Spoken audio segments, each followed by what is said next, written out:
les hommes et femmes politiques n'arrivent plus à se parler, quand nous sommes dans une période de gel au fond diplomatique, parce que c'est à peu près ça aujourd'hui les relations entre la France et Israël, il y a besoin que les sociétés dialoguent. Je demande sans cesse à mes interlocuteurs israéliens de ne pas renoncer à l'Europe, de ne pas renoncer à la France. Je sais que c'est difficile. Merci d'être avec nous ce matin. J'expliquais justement à nos auditeurs que vous êtes à la tête d'une délégation du bureau du CRIF qui est ici en Israël pour, d'une certaine manière, prendre le pouls de la société israélienne, mieux comprendre, on va dire, les enjeux peut-être des prochaines élections. Vous avez rencontré hier plusieurs responsables politiques, plusieurs députés de la Knesset et également le président de l'État. Dites-nous un peu la teneur de vos entretiens, quelles sont les préoccupations. Alors, on va parler d'abord politique des députés que vous avez rencontrés hier à la Knesset.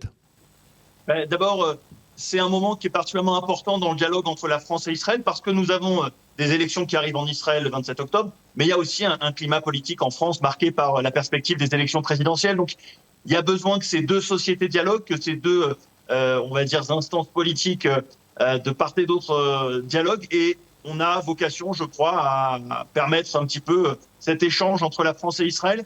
Ce qui m'a frappé dans l'échange avec les membres de la Knesset, c'est à quel point il y a une tension en Israël en ce moment entre la division d'un côté, la volonté d'unité de l'autre. Et voilà, chacun, par rapport à ça, se positionne. Il y a la question notamment de la conscription qui est très présente. Évidemment, la question de la commission d'enquête du 7 octobre. On sent que la société israélienne est dans un moment de questionnement et que le 27 octobre sera à coup sûr un des scrutins un peu décisifs pour Israël. C'est quelque chose qu'on ressent très clairement en échangeant à la fois avec, évidemment, les membres de la Knesset qu'on a rencontrés, mais aussi les représentants de la société civile. Alors, vous avez également rencontré le président de l'État. Quel a été son message? Est-ce qu'on peut supposer qu'il il vous a aussi posé des questions sur ce qui se passait au sein de la communauté juive en France, sur la résurgence de l'antisémitisme, par exemple? Oui, le président Herzog, il a un lien particulier avec la France. Vous savez, il a une histoire familiale liée à la France avec son grand-père qui a été rabbin rue Pavée. Donc il a une attention particulière pour ce qui se passe dans notre pays. Et donc on a pu échanger avec lui sur la montée de l'antisémitisme en France, sur les perspectives politiques aussi, sur le risque d'élection du Rassemblement national l'an prochain, sur la montée des discours de haine portés par la France insoumise, sur l'effritement du camp républicain. Tout ça, je crois, c'est des choses qui intéressent évidemment Israël, qui intéressent en particulier le président Herzog.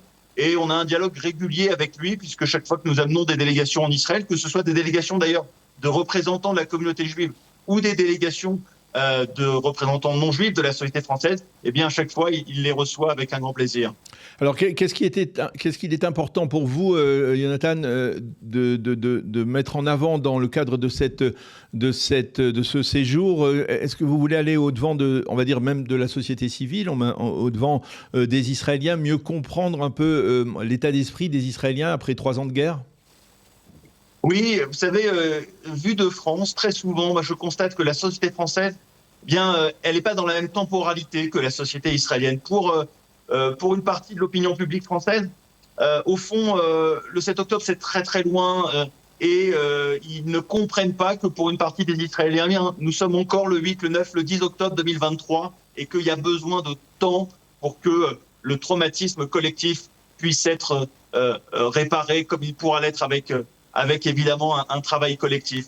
Et ça, c'est quelque chose qui échappe totalement à la compréhension de la société française. On s'en rend compte très clairement en discutant ici, évidemment, avec des Israéliens. Et c'est aussi ce message-là dont on se fera les porteurs de retour à Paris.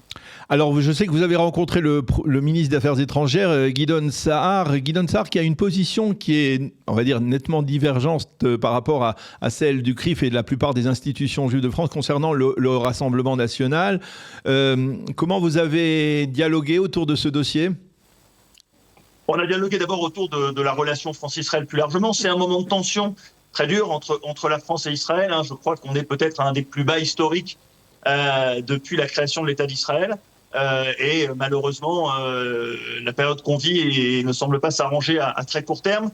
Ça, c'est le premier point. Le deuxième point, c'est qu'effectivement, on a parlé un petit peu politique. Il y a eu la volonté d'Israël d'ouvrir un dialogue avec le Rassemblement national. Ce n'est pas le choix des institutions juives de France. Le choix des Israéliens, c'est l'intérêt national israélien. Il est déterminé par évidemment ce que sont les intérêts de l'État d'Israël. Pour les institutions juives de France, il y a d'autres logiques. Nous craignons, et c'est ce que nous lui avons expliqué, toujours d'être instrumentalisés dans une campagne politique. Or, la campagne qui s'ouvre va être extrêmement sensible, notamment sur la question du Rassemblement national, de sa respectabilité ou non, et au nom de ce qu'est évidemment l'histoire juive en France, il est pour nous important d'être vigilant sur tout risque de récupération et d'instrumentalisation, au-delà même des questions morales ou politiques. Est-ce qu'il n'y a pas, vu d'Israël, beaucoup d'Israéliens et même d'Israéliens francophones estiment que peut-être qu'il est temps pour les organisations juives de France de modifier un peu peut-être leur opposition, on va dire leur boycott ou leur opposition officielle au Rassemblement national, ne serait-ce que pour se préparer dans l'éventualité où ce serait Marine Le Pen qui serait la prochaine présidente de la République?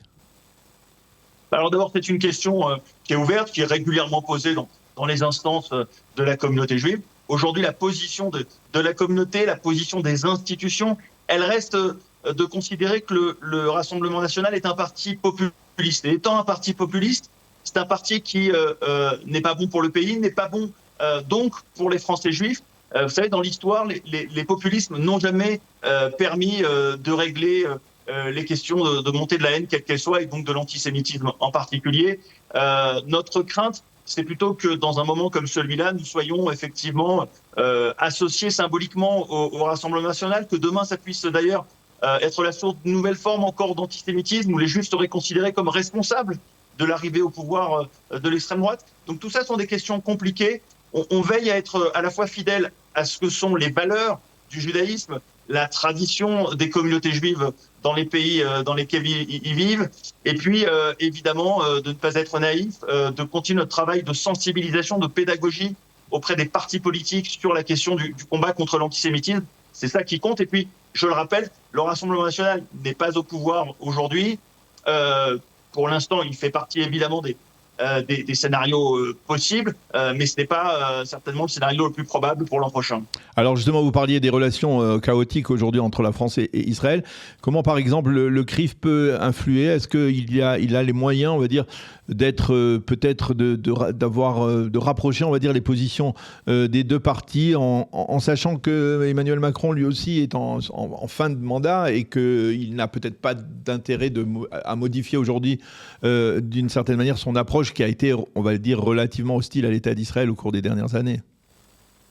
Je crois d'abord que quand les hommes et femmes politiques n'arrivent plus à se parler, quand nous sommes dans une période de gel au fond diplomatique, c'est parce que c'est à peu près ça aujourd'hui les relations entre la France et Israël, il y a besoin que les sociétés dialoguent, qu'il y ait un renforcement du dialogue économique, culturel, sociétal au sens large.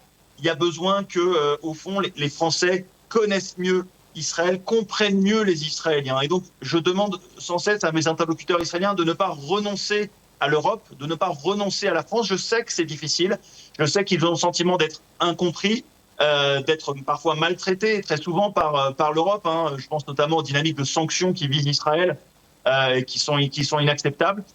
Mais pour autant, il y a besoin d'essayer de maintenir ce dialogue. In fine, le monde démocratique n'est pas si grand que ça. Il y a évidemment les États-Unis comme un allié principal pour Israël, mais l'Europe ne peut pas être effacée totalement du champ diplomatique pour Israël. Donc il y a besoin qu'on puisse contribuer en tant que Français juifs à faire vivre un peu cette tentative-là. Nous faisons toute l'année beaucoup de pédagogie aussi en France autour de la situation en Israël, autour des aspirations, des inquiétudes des Israéliens, autour de ce qu'est le traumatisme du 7 octobre. Et il y a besoin effectivement que chacun puisse contribuer à refaire vivre ce dialogue.